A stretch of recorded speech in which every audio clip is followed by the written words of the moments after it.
what are the first things to do? Renovate buildings for a better climate. I think a more ecological city does not only need green economy, they especially need other ecological activities.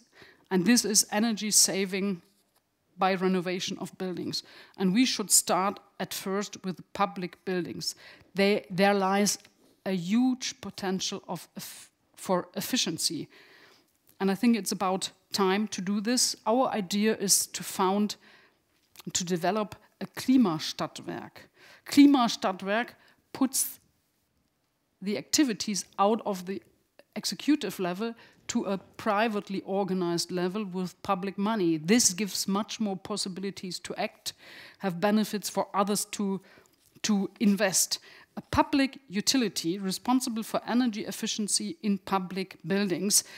This is our idea. The second idea is what we have to do is to renovate apartment houses, private houses, because the costs of heating are rising constantly. You all know it. This is an economic question and solution, an ecological question, and also a social question. There is an idea. Sometimes people say the people don't have the money or don't want to pay for their private housing or their flats more money. But the funny thing is, in Berlin, there is in the society a special action. And this is something like a real treasure. There is an alliance of the BUND, an ecological group, the Berlin Chamber of Commerce and the Berlin Mieterverein, the tenant association.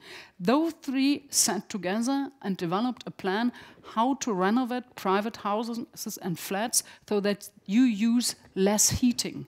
And if those three, a nature NGO, the Chamber of Commerce and the Berliner Mieterverein, develop a model for doing this, this is on one hand ecological, senseful in an economical way, and you cannot say that this is not social. And I think there we have to focus on.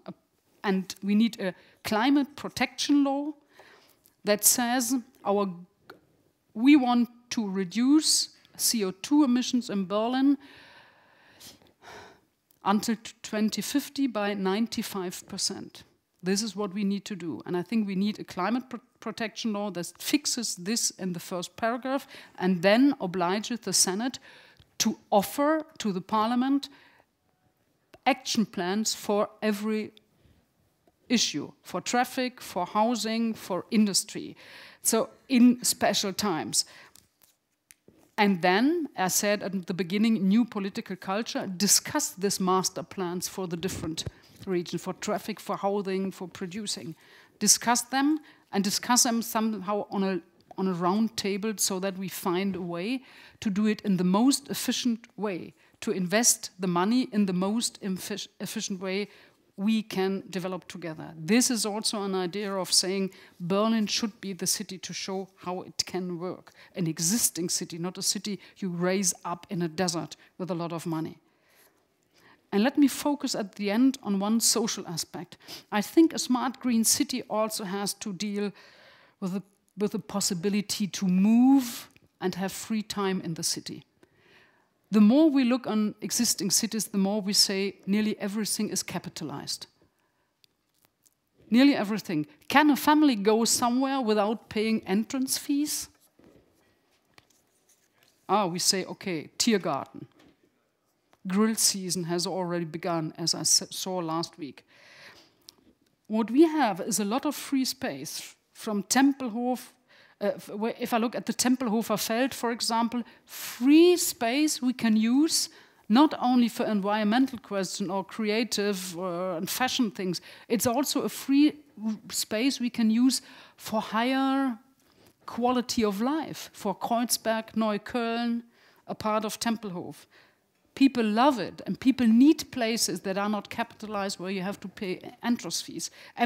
And I think that this is one of the points we have to include. It's only one example, but we have to include this.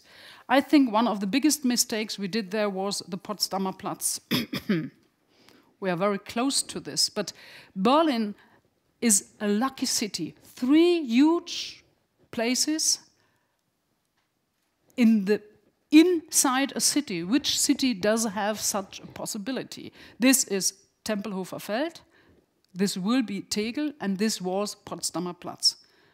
And let us never do it again as the city does it with the Potsdamer Platz. You know, like an implantat, what is the English word? Implantat. As if you come from up and put something, you know, like an invasion from up. Architectural, I don't like it very much. That is not a place of showing us solutions of the 21st century. We Greens fought. We really had a big fight to keep the alte Potsdamer Straße and some trees there. And some said to us, what a nonsense is this? But we did succeed to have this street. But this is really like an invasion from somewhere, from the Mars, coming from up, down, huge houses. This is not for the Berliners. This is for someone going there shortly, having money. And this is not an example for the 21st century. That is not a solution for anything. So let us use the Tempelhofer Feld, Tegel, for the solutions, which means more quality for the people that live around, and the idea of using these places for industries and research science together with industries to work on the new ideas we need for the city, to make Berlin a city that shows how it works in the 21st century. You see, this man is already standing beside the book Green Design, which says me I should come to an end, and I do so. I could also present you much more about changing the traffic, or how a smart green city should get the food, where should it come from, how should it be produced. But you know all this. What I think is that Berlin has the possibility really to be the smart green city and capital, but we will only be it if we start with a holistic approach. If we put production, transportation, the way of living together, if we look at every level, and if we all put all these transparent sheets together, and in the end, this is a smart green city. But there is not top-down, no top-down way. It is a way we have to discuss with all in the city, with the people and with all citizens, and also with the people that have money or ideas to invest their money. Thank you.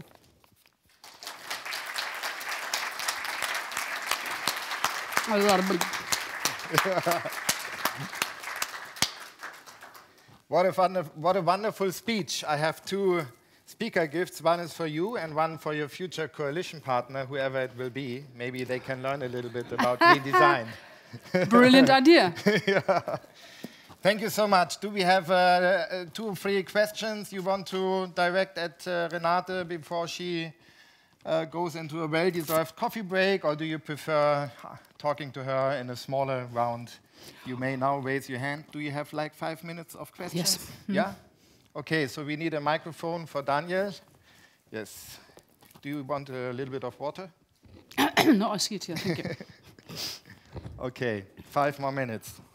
You mentioned both Tempelhof and the Tegel as well as projects for Berlin. And when you talked about Tegel, you had your dream about e-mobility, that you want to impose e-mobility there.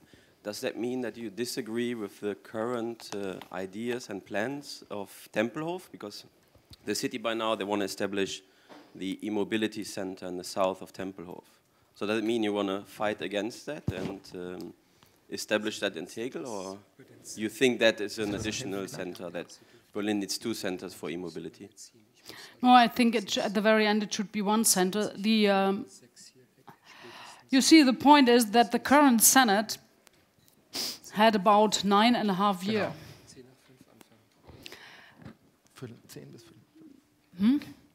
9.5 years. And the Social Democrats had a lot of years before. And they told us a lot of stories about what they wanted to do. For example, a climate protection law and a lot of other things they told 5 years ago. Nothing of all that happened. I'm seeing the governing mayor now actually doing some conferences and so, talking about e-mobility.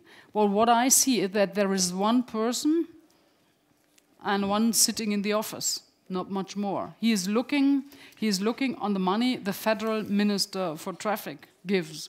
He's looking at something like being a model project by federal money for e-cars, but not really, he's looking on e-mobility. And until now, I thought, as Meinrad von Gerkan also did, that the Tegel area is the best for e-mobility, because you do not only need offices, you really need the possibility to have research, science institutes, and industry. Put all this together, and a place where you can have creative debates. And Tegel offers a lot of space and room for this. So I still think this is a better place. Final round of applause for Renate Künast.